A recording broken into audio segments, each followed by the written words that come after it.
اقامت اور اذان کے مسائل ہم مطالعہ کر رہے تھے۔ اقامت کی سنیت اذان کے بنسبت زیادہ مؤکد ہے۔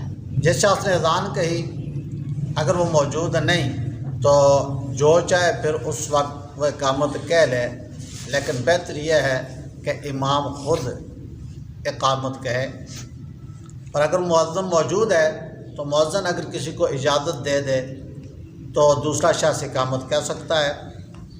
یہ مؤذن ہی کا حق ہے۔ اگر بغیر اجازت کے کسی اور نے اقامت کہہ دی اور یہ بات مؤذن پر گراں گزری تو یہ پھر مکروہ ہے۔ اقامت کے وقت کوئی شخص آیا تو اسے کھڑے ہو کر انتظار کرنا مکروہ ہے۔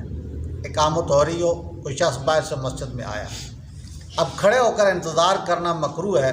اس کا طریقہ یہ ہے کہ وہ بیٹھ جائے، وہ حی علی الفلاح کے الفاظ سنے تو اس وقت کھڑا ہو۔ یوں ہی جو لوگ مسجد میں موجود ہوں وہ بھی اپنے مقام پر بیٹھے رہیں، اس وقت اٹھیں جب مکبر حی علی الفلاح کے الفاظ کہے، اس مقام تک پہنچے۔ آج کل اکثر و بیشتر یہ رواج ہے کہ وقت اقامت سب لوگ کھڑے رہتے ہیں، بلکہ اکثر جگہ تو یہ بھی ہے کہ جب تک امام مصلی پر کھڑا نہ ہو اس وقت تک تکبیر ہی نہیں کہی جاتی۔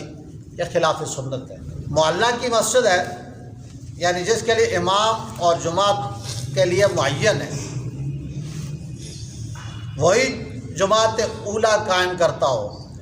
اس میں جب جماعت اولیٰ بطریق مسنون ہو چکی تو دوبارہ اس مقام پر اذان کہنا مکروہ ہے، اور بغیر اذان اگر دوسری جماعت قائم کی جائے گی تو پھر وہ دوسری بار امامت کرنے والا جو امام ہے وہ محراب کے اندر کھڑا نہیں ہوگا، بلکہ دائیں یا بائیں سمت کھڑا ہوگا۔ جیسے سڑک کی مسجد ہے، بازار کی مسجد ہے، یا پھر اسٹیشن کی مسجد ہے، یا پھر سرانگ کی مسجد ہے، جس مقام پہ چند لوگ آتے ہیں، اپنی نماز جماعت سے پڑھتے ہیں اور پھر چلے جاتے ہیں، تو اس مقام پہ کوئی حرج نہیں ہے کہ جو بھی آئے گا وہ اپنی اذان اور اقامت کہے گا اور مصلی پہ کھڑے ہو کر جماعت کرائے گا۔ اسٹیشن کی، بازار کی، سرانگ کی یا راستے کی جو مسجد ہوتی ہے اس مقام پہ اجازت ہے۔ محلہ کی مسجد میں بعد محلہ نے اپنی جماعت پڑھ لی، ان کے بعد امام اور باقی لوگ آئے تو جماعت اولیٰ انہی کی ہوگی جو محلے کے امام جو پڑھائے گا، پہلوں کے لیے یہ قرات ہوگی۔ یوں ہی اگر غیر محلہ والے پڑھ گئے تو ان کے بعد محلہ کے لوگ آئے تو جماعت اولیٰ تو یہی ہوگی اور امام اپنی جگہ پر کھڑا ہوگا۔ اگر اذان آہستہ ہوئی تو پھر اذان کہی جائے گی اور پہلی جماعت اولیٰ نہیں رہے گی۔ پہلی اذان کی آواز لوگوں تک نہیں پہنچی، دوبارہ اذان کہی جائے گی، اور اگر پہلی اذان کے بعد جماعت ہو گئی ہے تو وہ جماعت اولیٰ نہیں رہے گی۔ جماعت اولیٰ وہی ہوگی جو بلند آواز سے لوگ اذان کی آواز سنیں گے۔ اثناء اذان و اقامت اس کو کسی نے سلام کیا جو اذان دے رہا تھا یا اقامت پڑھ رہا تھا تو اس کو چاہیے کہ وہ اس کا جواب نہ دے، اذان اور اقامت ختم کر دے، اس وقت اس پر جواب دینا واجب نہیں ہے۔ جب اذان سنے تو جواب دینے کا حکم ہے، یعنی مؤذن جو کلمہ کہے، یہ عام لوگوں کے لیے کہ کوئی مؤذن اذان دے رہا ہے تو سننے والے ان کے لیے جو مؤذن اذان دے رہا ہے وہی کلمہ کو دہرائے گا، مگر صرف حی علی الصلاۃ اور حی علی الفلاح جب یہ الفاظ آئیں گے تو اس مقام پر لا حول ولا قوت الا باللہ یہ الفاظ پڑھے گا۔ صبح کی اذان میں جو ہم الفاظ پڑھتے ہیں الصلاۃ خیر من النوم، اس کے جواب میں صدقتا و بررتا و بالحق لطفتا یہ الفاظ ہیں۔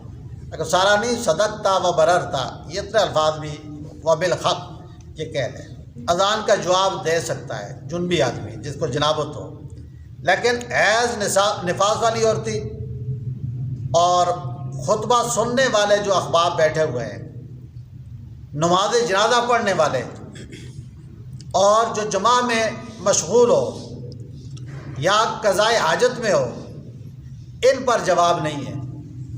مسجد کے اندر بیٹھے جو جمعہ کا خطبہ سن رہے ہوتے ہیں ان پر بھی جواب نہیں ہے۔ جب اذان ہو تو اتنی دیر کے لیے سلام و کلام اور جواب و سلام تمام اشغال موقوف کر دے یہاں تک کہ قرآن مجید کی اگر کوئی شخص تلاوت کر رہا ہے تو اذان کی آواز اگر کانوں میں آئے تو تلاوت کو بھی موقوف کر دے اور اذان کو غور سے سنے اور جواب دے۔ یوں ہی اقامت کا بھی حکم ہے۔ جو اذان کے وقت باتوں میں مشغول رہتا ہے، اذان کی طرف توجہ نہیں دیتا ہے، معاذ اللہ محققین نے یہ بات لکھی ہے کہ اس کا انجام یعنی خاتمہ ٹھیک نہیں ہوتا ہے۔ راستے میں بندہ چل رہا تھا کہ اذان کی آواز آئی تو اتنی دیر کھڑا ہو جائے، اذان کو سنے اور اس کا جواب دے۔ اقامت کا جواب جو ہے وہ مستحب ہے، اس کا جواب بھی اسی طرح ہے۔ فرق صرف اتنا ہے کہ جس وقت قد قامت الصلاۃ کے جواب میں اقام اللہ و ادامہا ما دامت السماوات والارض یہ الفاظ کہے گا۔ اگر چند اذانیں سنیں تو ان میں پہلی کا جواب یہ واجب ہے، اور بہتر یہ ہے کہ اگر اس کے پاس ٹائم ہے تو ساری اذانوں کو۔ اگر بوقت اذان جواب نہ دیا تو اگر زیادہ ٹائم یا دیر نہیں گزری تو پھر وہ اس کا جواب اس وقت دے لے۔ خطبہ کی اذان کا جواب زبان سے دینا مقتدیوں کو جائز نہیں۔ خطبہ سے پہلے اذان دی جاتی ہے جمعے والا دن، مقتدیوں کو یہ زبان سے اس کا جواب دینا یہ جائز نہیں ہے۔ جب اذان ختم ہو جائے تو مؤذن اور سامعین درود شریف پڑھیں اور درود شریف کے بعد جو مسنون دعا ہے اس دعا کو پڑھیں۔ جب مؤذن اشہد ان محمد الرسول اللہ اس جملے پر پہنچے تو سننے والا درود شریف پڑھے، اور مستحب عمل یہ ہے کہ انگوٹھوں کو چوم کر اپنی آنکھوں سے لگائے اور یہ کہے قرۃ عینی بک یا رسول اللہ اللہم متعنی بالسمع والبصر، یہ الفاظ کہے۔ نماز کے علاوہ اور اذانوں کا جواب بھی دیا جائے گا جیسے بچہ پیدا ہوتے وقت اذان دی جاتی ہے۔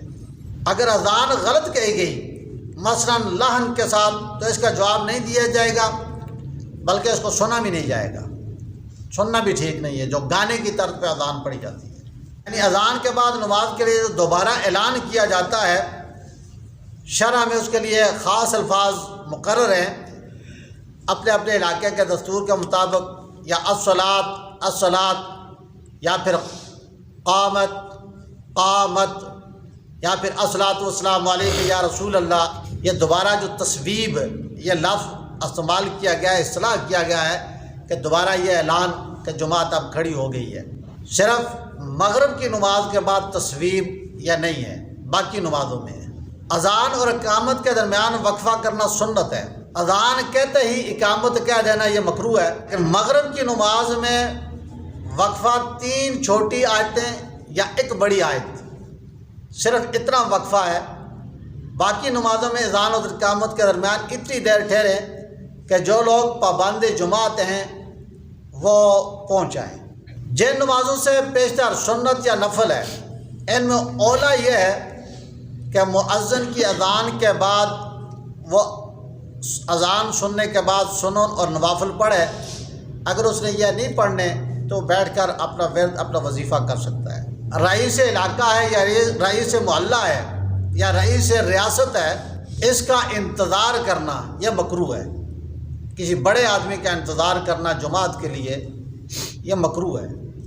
ہاں اگر وہ شریر ہو، فتنہ پرور ہو، ایسے آدمی اس کے شر سے بچنے کے لیے، اس کے فتنے سے بچنے کے لیے پھر آپ انتظار کر سکتے ہیں۔